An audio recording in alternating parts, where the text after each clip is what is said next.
असताना याच्यामध्ये सर्वाधिक टार्गेट झालो मी। माझ्यावरती अध्यक्ष महोदय, माझ्या कार्यकर्त्यांच्यावरती 30 गुन्हे दाखल करण्यात आले। अध्यक्ष महोदय, कुठेकडूनच गुन्हा दाखल करता येत नाही म्हणून वक्फ बोर्डाकडून गुन्हा दाखल करण्यात आला। अध्यक्ष महोदय, डीवायएसपीने चौकशी केली, त्याच्यात माझं आणि माझ्या कुटुंबियाचं कुठं नाव आलं नाही।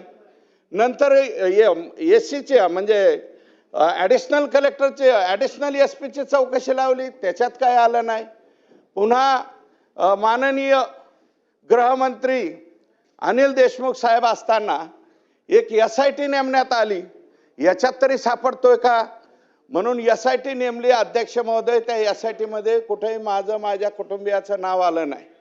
नंतर अध्यक्ष महोदय, माझ्या बाबतीमध्ये जो प्रकार वापरला गेला, कलम 17 अन्वये एसीबीच्या चौकशीच्या बाबतीत लोकप्रतिनिधीची चौकशी त्या विभागाने मान्यता दिल्याशिवाय होत नाही। अध्यक्ष महोदय, मी महसूलचा राज्यमंत्री राहिलेला व्यक्ती आहे। अध्यक्ष महोदय, माझी चौकशी षडयंत्र कोणाचं आहे ते या ठिकाणी कळेल ना। अध्यक्ष महोदय, बाळासाहेब थोरात साहेबांनी माझ्या विरोधातल्या या चौकशीला परवानगी दिली नाही। अध्यक्ष महोदय, याचा एक योग्य वापर माझ्या विरोधात करण्यात आला, हायकोर्टामध्ये गुन्हा दाखल करण्यात आला।